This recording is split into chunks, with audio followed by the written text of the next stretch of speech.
Have you ever felt like this when you post something with no reactions? It's not the best, is it?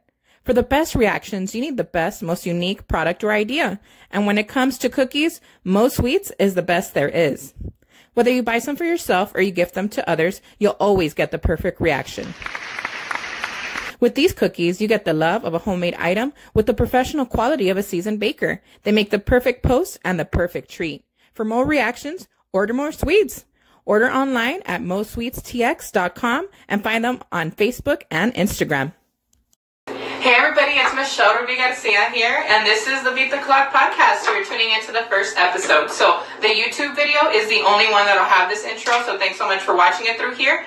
I am going to be the host of this, and it's an interview podcast that is timed. So normally I have somebody with me.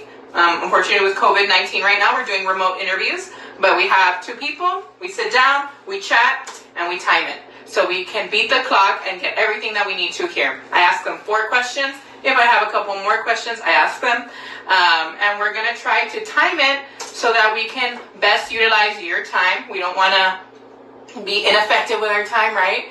And in that little 45-minute span, we really want you to get some good advice, some testimonies about how you can chase your dream, and it is perfectly fine to use the time that you have in this lifetime to achieve your dreams. Now, why Beat the Clock and why now? So Beat the Clock actually came to me about 1.5 years ago, and I've been thinking about it ever since. It was called Gateway to Greatness. It was called Borderless, or Border, I don't even remember what it was called, but something about borders, because I live on the border. And so I wanted to show my community in Laredo that anything's possible and that there's no limits. They're all up here, right? But then half of those names were taken. So I had to come up with another thing, and this was it. So I hope that you enjoy it. The colors of the logo and all that good stuff, they're literally because the colors of my backdrop are the same ones. That's it. So it's not intended just for women. I want to make that very clear. It's for anybody who wants to improve their lives. We're in COVID-19. This pandemic has given us a lot of violence, a lot of death, and a lot of hopelessness. And this is my little tiny contribution to show you that you can still do stuff, guys. It's okay. So really quickly, before we jump into it, I want to give a shout out to 2 companies. Number 1, Mo Sweets. It's a local baker who does custom cookies. Thank you so much. You're our first ad. And they're taking pre-orders for Father's Day until June 7th. So I'll put her information in the description. I'll also put the information of the Boss Babes code. They're a company that I'm a brand ambassador for, and so if you use the coupon code M.Rubio-Garcia, you get 30% off your order, and they have really cool positive messages for females. That one is for females, come on. And I just really want to share that with you. So for now, again, Beat the Clock is a timed podcast, interview, some questions, and we're trying to beat the clock figuratively. So how can we best use our time while we're alive? This first episode is going to be just me modeling what I expect to do with our guests and the kind of interviews and depth we hope to have in our conversations. So thank you so much, and I hope you enjoy it.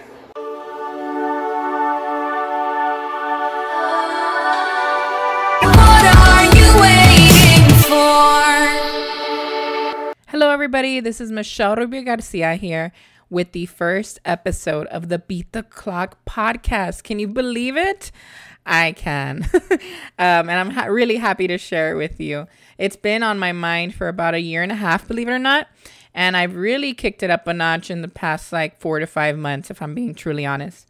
I've been thinking about logos. I've been thinking about fonts. I've been thinking about the name of this thing. And it's just a labor of love.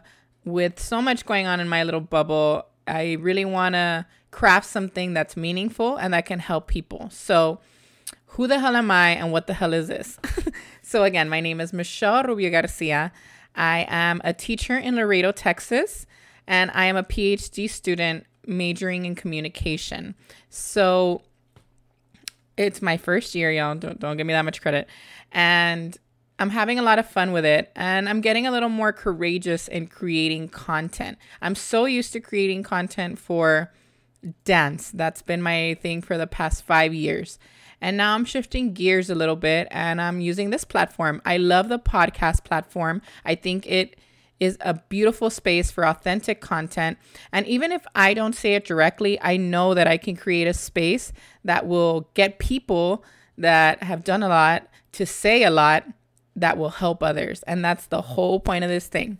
So Beat the Clock is a figurative and literal challenge, right? So this is going to be, first and foremost, a literal challenge. Can I squeeze everything that I want into 45 minutes? Why 45? What's going on with that? Well, I want to share a secret with you guys, and I'm going to have to whisper a little bit. I am not a celebrity. I am not famous. I am not drowning in money. I am just like you, and I'm here to help you. So I'm not going to fuel my ego by ranting for an hour and a half. I am going to be efficient. I am going to be strategic, and I'm going to let other people talk. This will be the only episode where I do most of the talking, and I'm only going to do that today so you can see what the other episodes are going to entail, the structure of it. You're going to hear the intro for the first time. You're going to hear our first ad. You're going to hear all the first today, and that's fantastic.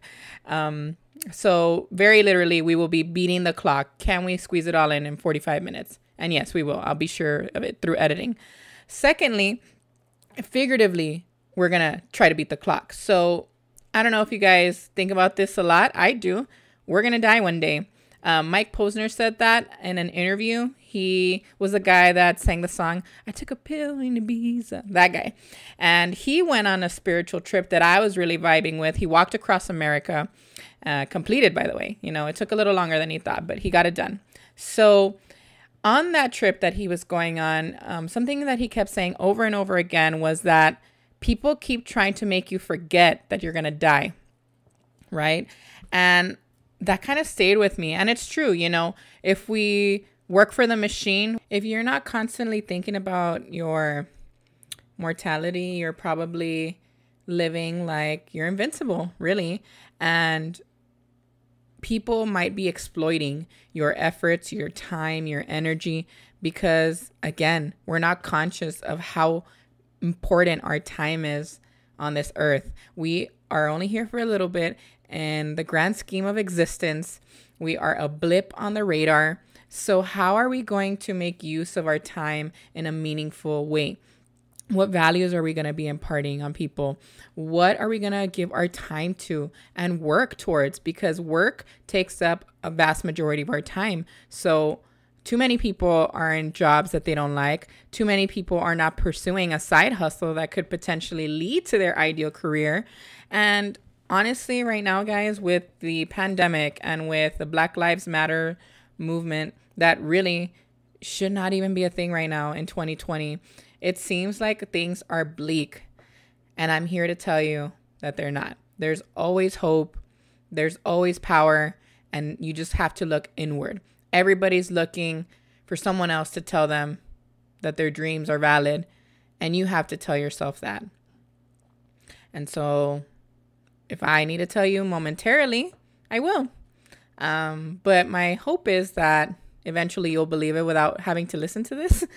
And when you do, you'll do a lot more good in the world. I mean, I don't know how else to phrase that. So I'm really excited. I'm going to be talking to people who can guide you, who can paint an accurate picture of what success looks like. Success is not victory after victory after victory. I can tell you all from my dance experience, it's fall after fall after fall, and choosing to get up every single time because you have vision that is beyond what you can see, right? Faith. So I'm going to do that, beating the clock literally and figuratively. And I hope you get something good out of it. Again, this first episode is going to be me talking because I'm going to model how we're going to break down everybody else's interview. And by doing so, I hope, again, that you can get something really, really good out of this. If you can just leave with a little nugget every podcast, and if one person feels better or motivated after this stuff, then this is deemed an effective project in my book. So I hope you enjoy. and let's get it started. So I'm starting now, and I'm going to walk you right through it. So normally I get my interviewee, I sit them down. We have the interview, obviously, in person, and we record it for YouTube as well, because we're going to stream it audio and video. Because we're in pandemic mode, I'm going to prioritize sound quality over adding a video of myself. It's just me today with a microphone, so I'm not going to attach a video. I'm sorry, guys, you won't get to see my face. And we are going to, again, just explore the format. And in the weeks to come, we will be doing remote interviews until society regulates. I don't want to say it goes back to normal because I don't think it will go back to normal. So once society regulates and we're up and running, I should have people over and we should have an intimate conversation. And for those that are out of state, we will do remote interviews. Only for those, though. So believe it or not, I do plan on having out-of-state interviews. That should be exciting. And hopefully these questions yield some fruitful conversations. I ask myself these questions all the time. I think anybody that is always trying to improve is kind of self-evaluating with these. So the first question is, who were you? Mysterious, right? So basically, up until this moment, what version of yourself had you had to work on to be you now? Another way I guess I could say it is, who were you in the past that brought you to this moment, right? So if I had to answer that question, and again, being very honest, I would say that I was somebody that was very good at putting up a front and very good at producing results out of procrastination. I don't want to dog my parents because they did the best they could given their circumstances, and they're trying to do better now, to be honest. But I didn't grow up in the most productive or positive home, I would say. I was always made to feel like something was not good enough. And so that condition has really influenced a lot of my choices and a lot of the paces that I've chosen to work at. So I would overwork, I would overthink, and I would definitely be overly sensitive. So everything that I did, every single accolade was rooted in feelings of inadequacy and seeking approval, really. Everybody around me always told me that I was a very positive, energetic person. And I do think that's true. But again, it was assigned to something unhealthy. So leading up to this moment, it's been a lot of unlearning negative thinking and relearning patience, kind of parenting myself, being forgiving of others and of the self, and dealing with things that really don't matter anymore. I've held on to certain moments in my life for so long that they were weighing me down. I'm sure that the people I'm about to name don't even care about what I'm about to say. So this podcast, for example, was a huge step for me in terms of vulnerability, because growing up, and I'm aging myself a little bit, right? But we had these things called landlines, children, and we would have to call people. There wasn't an immediate connection to one person. You had to go through a third party, right? So there was this friend that I had, and I would call him, and his brother would answer. And his brother always used to say, "Hey, Michael, it's the dude that sounds like a..." Wait, did I say that right? It's the chick that sounds like a dude. And that always stayed with me. He wasn't the only one, by the way, but that's the one that made me feel the worst, because he literally shouted it in a house, right? So everybody in the house heard that comment. And yeah, I don't think that guy cares about that, but it really affected me. Everybody that talks to me says that I have a gift for words and that I really know how to express myself. But I would only do that confidently when it was on paper or when it was online. And it was because I was very uncomfortable with my own voice. Even though I got in front of my high school where I teach at, and I would speak to 1,600 kids every week in a pep rally, there was always this little part inside of me that would say, do I sound okay? Does my voice sound weird? And I know that a lot of people experience that and they get, microphone shy, camera shy, whatever. But I mean, it was a deeply rooted fear of mine because I was like, do I sound feminine enough? Do I sound perky enough? Do I sound appropriate for my body? I mean, does my voice match my face? And these were things that I should have let go of a long time ago, and I didn't. I remember another instance, and that's something I've disclosed to a very small handful of people. But I had a world history teacher, or U.S. history, I don't know, some history teacher. And I dropped a lot of weight in high school because I was slightly fat shamed, to be honest, in drill team. And so that history teacher noticed my weight loss, and I went to go visit her with my best friend because my best friend really liked her at the end of the year and wanted to say thank you, whatever. So we went to her, and she said, "Oh, Michelle, thank God you lost so much weight." And then she said, and I'll never forget it, "I was so worried about you. You were going to throw your life away." And she said, "You have the personality to be the mayor of the city, but your weight was going to hold you back forever." And again, these little moments that really should have been forgotten stayed with me. So I always felt like I was being picked apart for my body.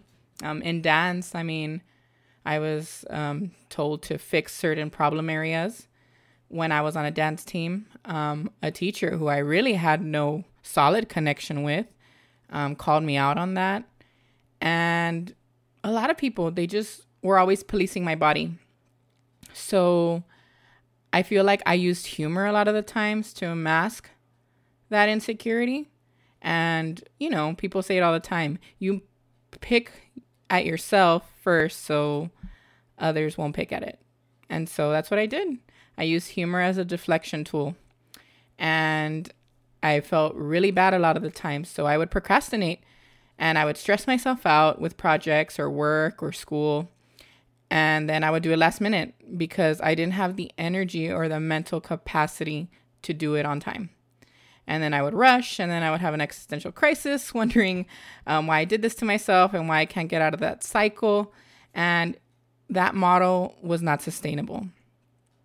So, yes, I was very productive all my life. I really can't say that there's been a time where I've slowed down. I've been working since I was 16, all through college.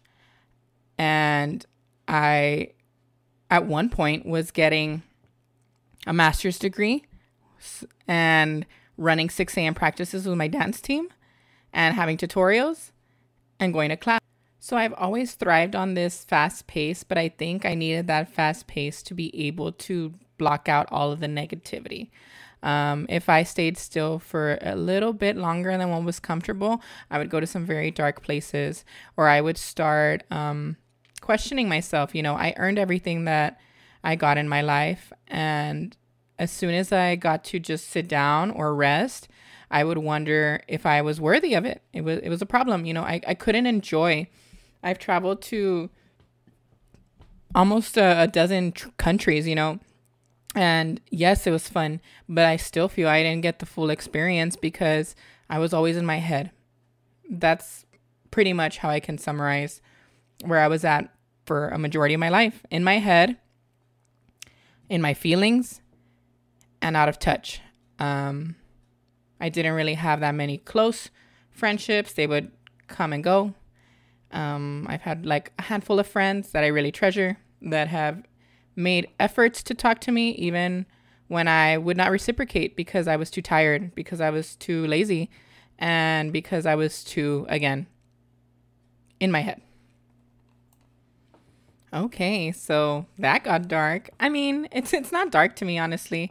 A heart that tells is a heart that's well. So if I can share that with you guys comfortably, I'm honestly over it.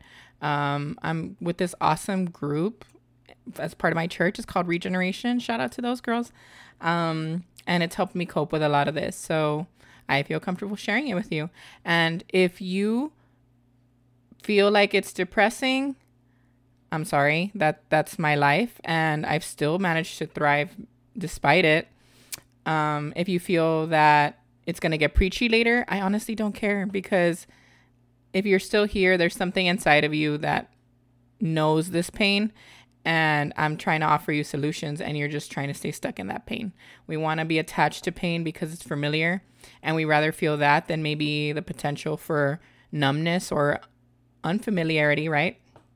So, again, now it's going to get positive. And the second question I'm going to ask interview guests is, who are you currently? So where do you stand right now? What are your goals? How do you feel? All that good stuff. So I am in a much better space. I'm happy to report that. Like I said, I've handled a lot of my baggage, so to speak. And I've done so because I've surrounded myself with very positive people. First and foremost, my husband. I think that regardless of the melodrama I may create, or regardless of a few grumpy mornings on his end, we work pretty well together, and he allows me the safe space in my own home that I didn't always have growing up. At work, I also have a very good network of colleagues that I confide in and who push me. I'm used to being a pusher, so it's really, really nice to have somebody push me and hold me accountable. I'm a pusher. I push people. And I had to say that. It's Mean Girls, you know. So I have a solid group of friends outside of work too, which that has never been the case, you know, where I have so many little social circles to turn to. I've always had just like one or two, and that's it. And I really feel like everything that I'm doing now is coming from a much healthier place. This podcast is kind of like a rebellion of that fear. This podcast is a rebellion against maybe the culture in my city. Laredo is beautiful, and I've learned to love it. But I think anybody listening to this that is a Laredoan knows that Laredo is a very unique animal, very stunted in its thinking at times, and very hesitant to change. So if one person can be transparent, I hope that it allows others to be transparent. You know, we all have these struggles. We all have these demons. We all have those moments. And it's something that I tell my students, you know, if you don't speak up in class, I bet you it's because somebody laughed at you or somebody made fun of you, and you're giving that person too much power. If it was 7 years ago, they're still affecting you 7 years down the road, and you're still going to let them control you. And teaching has really become the best teacher for me. Having to practice what I preach, having to be the adult in the room, that was something I was not used to. And again, trying to see how I can influence positively, because teaching is an enormous responsibility. I'm not a parent yet, so I don't know that struggle, but even students parrot everything that you do. So if you're negative, they'll become negative. It became very obvious, not just in my classroom, but in others too. And, you know, kids talk. So the kids become what you allow them to be in your classroom. So teaching has really taught me boundaries. Teaching has really taught me patience. Yes, definitely. But kindness. I think that everything I saw in my house was supposed to be good. The execution was just sloppy. So in my work life, I tried to be the adult that I wanted growing up, I guess. And I try to be somebody who acts out of love at all times, even if it's tough love. I just think love really conquers all. And I know, again, that's a little cheesy, but it's true. If you just meet a kid halfway and you see them for who they are rather than what score they can give you or what problems they bring, they'll be receptive and they'll be grateful. And that mentality has really kind of trickled into every part of my life. So because I see them, they see me. And because we see each other, I get inspired to do it outside of the classroom. I don't know any other teacher that's going to get this raw, locally at least. And that's okay. Again, I'm here to kind of model the transparency we should all have. I think people are scared of confrontation because we're in a political climate where you have to be on polarizing spectrums. You can't meet in the middle. And we haven't had good conflict resolution. We don't know how to deal with that anymore. So if I can, again, just be a light, so to speak, and just kind of show another way, I'm here for that. So that's where I'm at right now. I want to be a light wherever I am. And I know that I have certain weight and influence in my immediate community. This podcast is hoping to expand it a little bit, but I like the responsibility. I like the sense of duty that I get. I like the academic and intellectual challenges I'm presenting to myself. Being so tied to a dance program really, really postponed a lot of personal goals I had. I got into teaching while I waited for my husband to graduate college. He's a year younger than me. So I said, I'll try it out. I've always been curious. And then, I got the dance program and I postponed a master's degree for a year to kind of acclimate to being a dance director. And then I postponed my PhD a year and a half or two. So the goal after undergrad was always PhD. And the dance program taught me so much, gave me so many memories, chiseled me, sharpened me. But it also made me think small. And a healthy version of me thinks big and challenges maybe a status quo. I mean, I did that in small doses when I was, attached to that unhealthiness that I talk about. But a healthier version of Michelle goes hard. And so you'll be surprised by who I pull into this space. I should not be messaging some of the people that I'm messaging for interviews. And surprisingly, some are saying yes. And again, it's all about putting yourself out there, guys. One experience that the dance program gave me that I'll never forget is when I took the girls to Los Angeles for the main event. Now, it was the biggest red flag that it was time for me to let go, unfortunately. And that took a whole year to wrestle with. But that experience completely changed my entire consciousness. I had idolized some of the choreographers in there for 10 or 15 years. I had wanted to be around professional dancers of that caliber all my life. And everything that I did in the dance program, I was just so blown away by how easy it is. Honestly,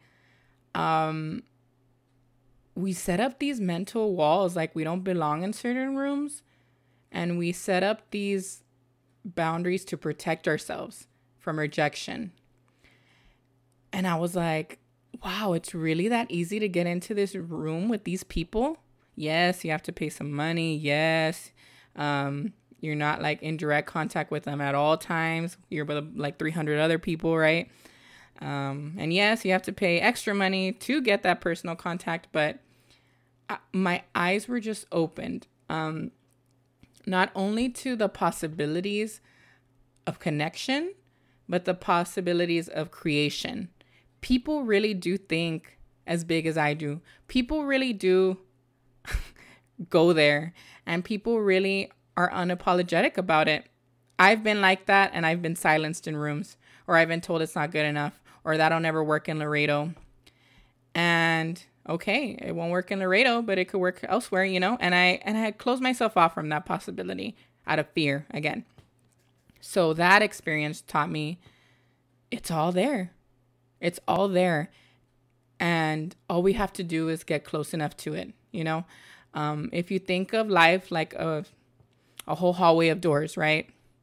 Some of us stay on the other side of the hallway and we never get to the door. Ever. We just want to walk straight in a line and we just want to get to the end.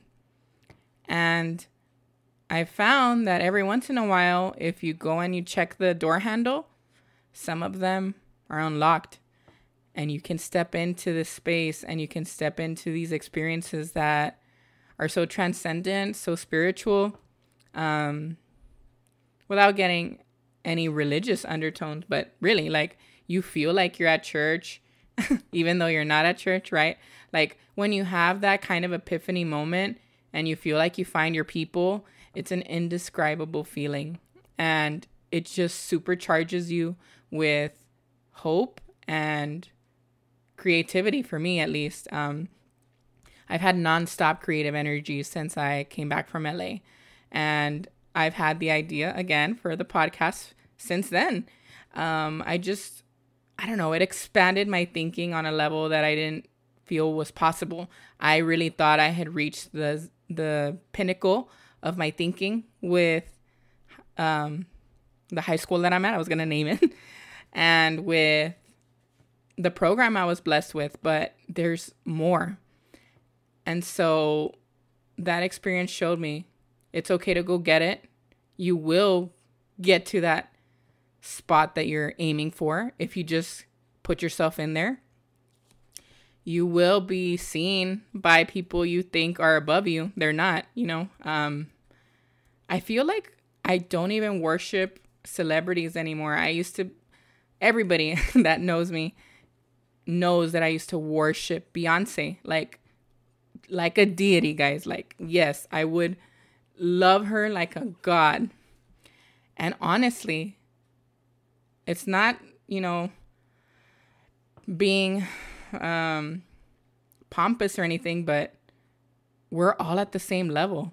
They just kept checking which door was unlocked, going back to the metaphor. They just kept pushing. They maybe went into a different hallway. They made their own hallway. They just kept trying, you know? And so if the old me was coming from a place of fear all the time, the current me is coming from a place of curiosity. I am so curious to see where I can take this podcast, where I can take any of my skill set, where I can take my body in terms of health, where I can take my intelligence in terms of scholarship, where I can take my efficiency in terms of work, where I can take my kindness in terms of my marriage, where I can take compassion in my friendships. It's all about curiosity and being curious about where your potential really stops. A friend of mine, and I'll name drop because she's cool, Becky, one time she was saying this before the whole pandemic started. We went to a gender reveal, and she said, you know, there's probably so much of ourselves that we don't even explore, you know? Like, maybe, I don't remember what she used, but I'm going to use this example. Maybe I'm really good at playing the trumpet, right? But because I never took trumpet classes, I'll never know, you know? And so that always stayed with me too. You really never know where you can go if you don't at least try, you know? And you'll never know how fast you can run. You'll never know how much weight you can lift. You'll never know how long of a paper you can write. I mean, a lot of my students never imagine writing the papers that they write for me. And again, it's not until we push ourselves into that we see what we're really made of. And again, in that pushing, there's a lot of discomfort. But in that discomfort, I've come to find is where you thrive. And so even for creating this episode, a lot of where I'm at right now is to not listen to my weakness anymore. I would let myself, you know, I'm tired. Okay, just lay down. I'm hungry. Okay, pig out, binge, you know. And I'm not going to do that anymore. I'm not going to let my weakness win. I'm not going to let an inferior version of me inform the future version. And I think that's something we should all do, you know? We all get caught in habits. But habits are just that, and we need to break them. Finally, the third question I'll ask any interview guest is, who do you want to be? So again, in terms of time, looking forward into the future, What version of yourself do you expect? And so for me, I mean, I'm going on a trip with a lot of what I'm reading for my PhD studies, but I want to remove myself a little bit out of the equation. So much of my actions, again, were coming to comfort myself in unhealthy ways. And so I think that, I don't know who said it, but we rise by lifting others, you know? And so if I believe in that, I have to, and again, I'm throwing cliche after cliche in here, but you got to starve the ego and feed the soul, you know? So I have to be comfortable with the tension I described, you know, your weakness speaking up and then your strength shutting it down. I have to master that tension, but I also have to master the tension between my ego and my instinct, right? So your ego is always going to function from a place of inferiority. If you need to assert yourself in a certain situation and you have to have the last word, I guarantee you that you don't. You're just feeling powerless. And that is your ego telling you that that person made you feel inferior. And you're not. So sometimes it's better to just be quiet, right? And I don't know that I knew that, honestly. I mean, I knew it in theory, but I didn't apply it. So when you come from a place where you're listening to your instinct or your gut, right? That leads to better relationships. That leads to a better work-life balance. It leads to everything, you know. Your ego is going to work you to death because you're not going to feel anything you do is good enough, and you're not going to feel like you got enough done. I mean, you know, and your instinct will tell you, hey, you need to relax. It's okay. Rome wasn't built in a day. Here I go. Oh, I'm throwing so many cliches out, guys. Forgive me. But yeah, that's the version of myself I want to discover. I want to discover somebody who does things from instinct, because I used to function from ego primarily. I want to act from a place of strength, not from weakness. And I want to lean into faith, both with God. I'm not going to shy away from that. And faith in people. You know, I was always expecting bad from people. I was always expecting them to leave me. I was always expecting them to let me down. And I don't want to do that. I think that, and I posted that recently too. If YouTube has algorithms, right, and it gives you content based on what you search, right, your mind's going to give you the same thing. Your mind is the thing you have to guard the most, because everything comes from it, you know, your actions, whatever. So if YouTube gives you an algorithm based off of what you're searching, your mind is going to feed you a reality that you created. If you always process things as negative, they will always be negative. So finally, I swear this is the last one. Don't judge me. So someone, I'm bad right now. It's almost 3 a.m. Someone said, whether you think you can or you can't, you're right.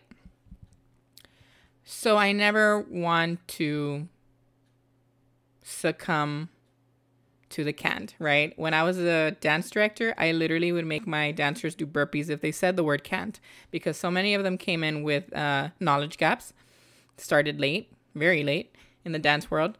And the first year that I had them, everything that I showed them was, no, ma'am, I can't do that.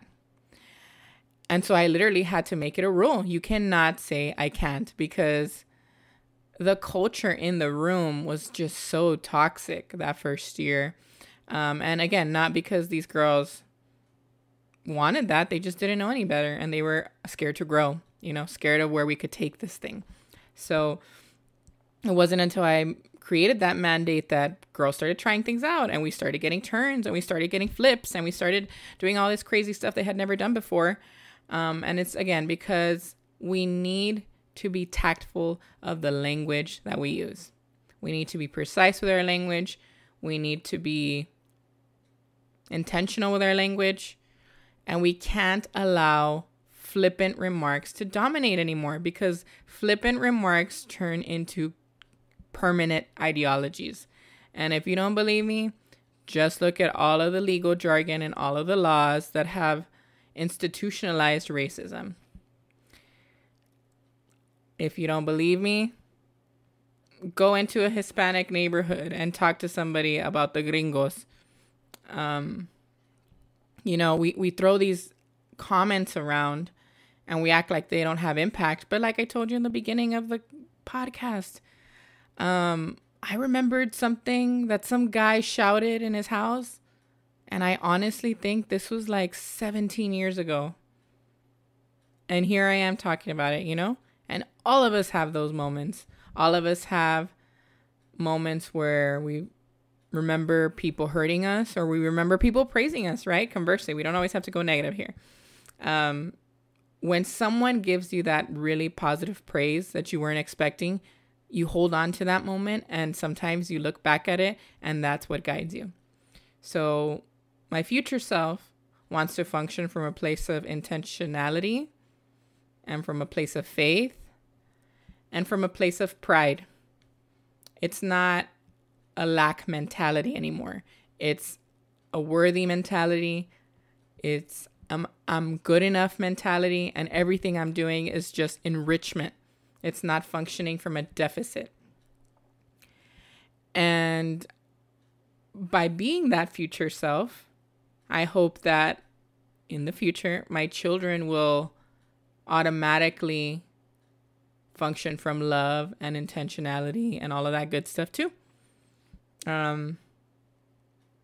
I want to feed so much love into the people around me that they feed it to themselves and they feed it to others. And so if I can do that, I think I will leave this world and have something that outlasts me. And even if it's just kindness, I think that's honestly the best thing you can leave in this world. So, yeah, that's the interview, guys. 3 questions. So, number 1, who were you? Number 2, who are you? Number 3, who do you want to be? And we'll ask these questions to our interview guests, and we'll see what they come up with. And again, if they do not know where to go with the conversation, I'll do my research. I'll have some questions on deck, but I want these conversations to be as authentic as possible. And so I'm going to let them do their thing. Again, removing myself out of the equation and acting from love. And by taking myself out, it's an intentional act that will allow others to feel safe, empowered, and I don't know, motivated, I guess. I don't know. I'm out of words at this point. That is Beat the Clock in a nutshell. So how can we beat the 45-minute time limit that we're setting for ourselves? But then how can we go out into the world and use these 45 minutes to expand our time, right? Maximize our time. Maybe beat our own internal clocks because we're all decaying. And just leave feeling like we did a good job, because none of us are going to make it out alive. That'll be the majority of the interview. And I'll use a closing question, a fourth and final one, to kind of either bring one final idea to light or to rehash an old one that the interviewee wants to end with. So just to kind of be on theme, right? I'm going to ask, how can you tell others to avoid clocking out? I might phrase that better, but how can we avoid clocking out in life, right? Going on autopilot, forgetting that we matter, forgetting our dreams, all of that. And if I had to answer that question, I'd say to not believe what everyone's telling you. I'm getting a PhD because I want that challenge, but by no means do I think that a PhD makes me better than anybody. Notice, none of these goals were rooted in tangible actions, benefits, whatever you want to call it. It's not, I want to graduate with my PhD. It's not, I want to do this, travel to this place. And that's how I used to function because, again, I needed to check these things off of a list to feel good. And now, not that it's more general, but I don't need those notches on my belt to feel like I have what I already know. So don't believe people when they tell you that you're not good enough. You are. Don't believe people when you say, or they say, sorry, that you need X and Y degree. In most cases, yes. But if you have the hustle, you can make it happen without a degree. Just don't listen to people. Yeah. Listen to yourself. And listen to your honest self before other people's thoughts got in the way. Because that's what made you insecure. If you want to listen to the insecure part of yourself, that's not you. That's what everybody fed you. That's what everybody trained you to be. But who are you when you strip that away? And when you find that version of yourself, listen to it. And I guarantee you, it won't lead you astray. So, yeah. It's been me ranting for a little bit. I hope you enjoy. I hope that this was something that made you feel good, something that made you think, something that challenged you.